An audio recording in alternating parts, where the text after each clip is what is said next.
בהתאם לצו בית משפט, ועל פי הצוואה שהוצגה בפנינו, שטח המתנ"ס שייך באופן חוקי לחברת עוז ובניו? הצו יצא בשעה 12:30. יש לכם בדיוק, אבל בדיוק, 22 שעות, 40 דקות ו2.5 שניות לפנות את המקום. הצוואה מזויפת. יש לי את הצוואה המקורית, אבל היא מוצפנת בתוך כספת עם קוד מוצפן צפון, שיש רק איש אחד בכל העולם כולו שיודע אותו, והוא נעלם. אולי עוד אפשר לעשות משהו. אולי אנחנו יכולים לפצח את הקוד של הכספת? שאולי צריך להבין את הקשר בין מה שקרה בתמונה למשנה הזאת. ולדעת למה חובב שוכב שם על השביל ליד שברי זכוכית, ולמה מורדי מחזיק כוס עם דג זהב. כל הכבוד, פיצחתם את קוד מספר 1? לפניכם עוד 7 קודים לפיצוח. מה? 7 קודים? אוי ויי. תצחקו, אבל בדיוק בעוד 19 שעות, 52 דקות ו7 שניות. לא יישאר מהמתנ"ס שלכם שום דבר חוץ מאבק. שעה? לא, אני פשוט בהלם.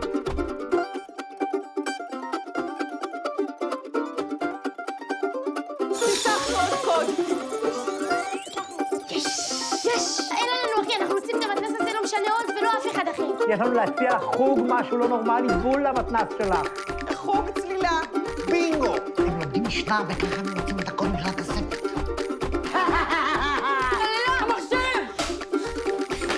מורדי, ראית פה משהו חשוד?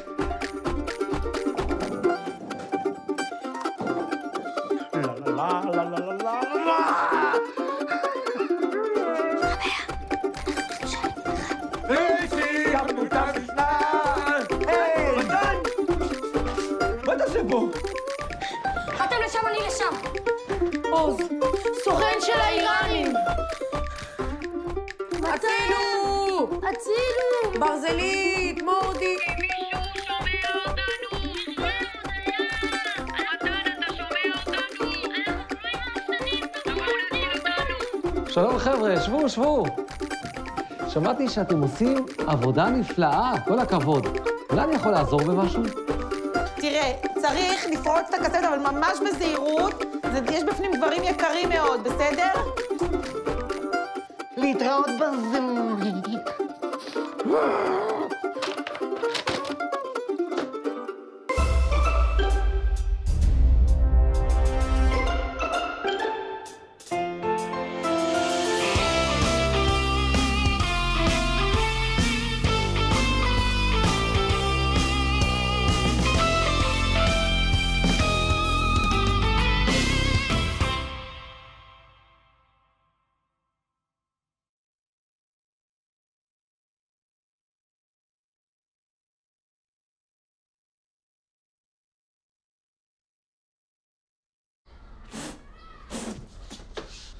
זה אתה? לא! מה לא? מי זה? הוא! אוי ואבוי, חרב עליי עולמי. מה קרה? מה עשית? אוי, מחברת השירים שלי. מחברת השירים שלך? כן, את כותבת שירים? כן. מה אתה מתפלא? לפניך עומדת אישה משוררת, נפש פיוטית, כמו ברבור. מה עשית? לא היה בכוונה, למה שמת את זה בקערה? בכוונה? בקערה, תראה, רציתי לכתוב למגירה, המגירה הייתה מלאה בניירת, לא היה מקום, אז שמתי בקערה. מה זה משנה? מה זה משנה? אתה לא תגיד לי איפה להחביא דברים. אתה היית צריך להיזהר, אש זה דבר מסוכן. מה את רוצה? אני פעם ראשונה בחיים שלי מתחזה לרתח. אני התחזיתי פעם לרתח? אז מעניין אותי שהתחזית לרתח, אתה היית צריך להיזהר על המחברת שלי. את חושבת שקל להתחזות לרתח? לא אכפת לי, קל לי. סוללה הרבה יותר קל. קל נראה לך לכתוב שירים? אתה יודע מה זה מוציא מהנפש שלי? אני גם כתבתי שירים בציותי. חסר רגישות! אני יודע איך לפתור את הבעיה.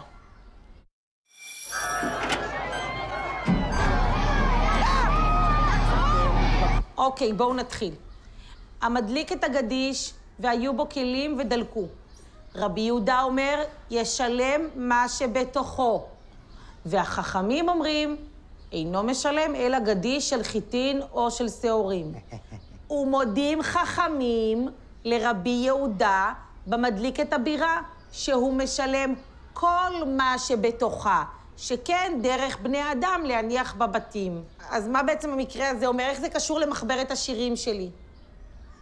המדליק את הקדיש והיו בו קולים ודלקו.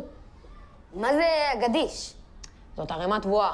הכוונה שמישהו הדליק אש בשדה, ואז היא התפשטה לשדה של החבר שלו, והעבירה את הערימה של התבואה. חוסר אחריות משווע, זה מה שזה.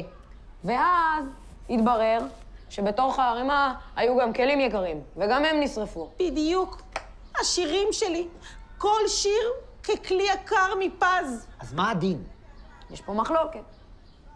רבי יהודה אומר, משלם מה שבתוכה. כלומר, הוא חייב לשלם גם על הכלים. בדיוק. אבל מאיפה הוא יודע שיש בתוך הגדיש משהו יקר? מה אכפת לי אם הוא ידע או לא? אם הוא היה נזהר, זה לא היה קורה. זה בעיה של מי שהטמין שם. של מי שלא נזהר. של מי שהטמין. של מי שלא נזהר. הטמין. נזהר. נזהר. הטמין. אפשר להתקדם בבקשה? בסדר. אבל חכמים חולקים על רבי יהודה. חכמים אומרים, אינו משלם אלא גדיש של חיטים או של שעורין, שהוא לא חייב לשלם על הכלים שהיו שם. בדיוק. חכמים צודקים.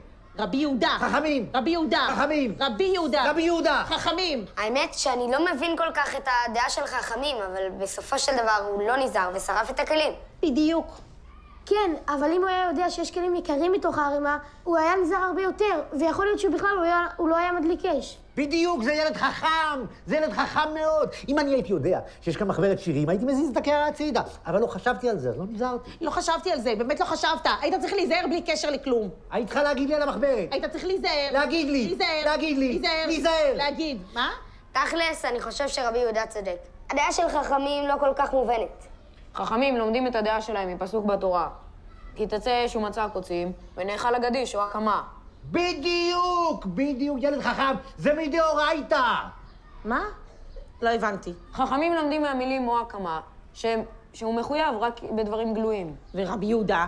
הוא לומד דין אחר, אבל זה די מסובך. אז לפי מי ההלכה? חכמים או רבי יהודה? נו, הרי מן הידועות הוא. הלכה יחיד מול הלכה רבים, רבים. לפיכך, רבי יהודה מול חכמים, חכמים. באמת הלכה כחכמים? רגע, יש המשך למשנה. יש המשך? יש המשך? ומודים חכמים לרבי יהודה, ומדליק את הבירה, שהוא משלם כל מה שבתוכה, שכן דרך בני אדם להניח בבתים. איזה בירה? בירה זה בית. במקרה שהוא הדליק את הבית, הוא חייב. שכן דרך בני אדם להניח דברים בבתים. אז מודים חכמים לרבי יהודה שהוא משלם כל מה שבתוכה. למה? שכן דרך בני אדם להניח בבתים. בדיוק. מה זה אומר בדיוק? שבדרך כלל אנשים מניחים דברים חשובים בבית, בכל מיני מקומות בבית. זה בדיוק הקטע, להניח במקומות לא צפויים. כן, זה הגיוני. כשאתה מדליק אש בבתים של אנשים אחרים, אתה צריך לקחת בחשבון שיש שם דברים שאתה לא יודע. ולכן במקרה כזה גם חכמים מודים שהוא חייב. אמרתי לכם, הוא חייב. יש דין ויש דיין. עכשיו אפשר להתקדם עם הכספת?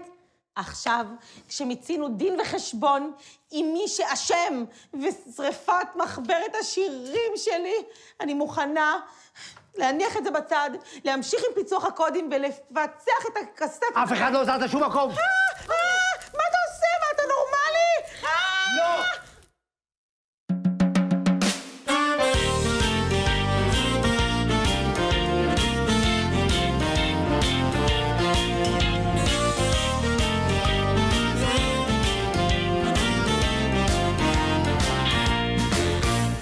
אמרו לי נשמה, רוץ ללמוד משנה. שאלתי איך לרוץ, איך בכלל ללכת. המשנה מרשימה, מאירה אך משונה, מעליבה אך נראית לי מסובכת. אמרו לי קח סרטון, ובו שיטה בדרך, והמשנה פתאום פשוטה ונהדרת.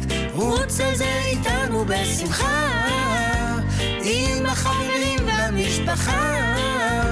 נדלקתי ונדבקתי, פתאום אני חרוץ, אני יוצא כרגע לרוץ. לאן אתה רץ? לאן אתם רצים? אנחנו רצים למשנה. לאן אתה רץ? לאן אתם רצים? אנחנו רצים למשנה. קונדט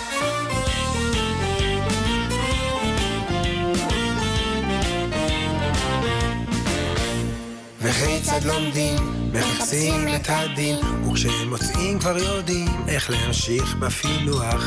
הדין תמיד אחרי תיאור המקרה, מצאתם עוד מעט, תוכלו לנוח. עכשיו מוצאים אומר, ולאומר יש טעם, הטעם הוא הסבר, כי אין דינים של סתם, ולבסוף מוצאים את הכותרת, והמשנה בשלמותה נפטרת. איזו מהירות, איזו מהירות, אני יוצא כרגע לרוץ. לאן אתה רץ? לאן אתם רצים?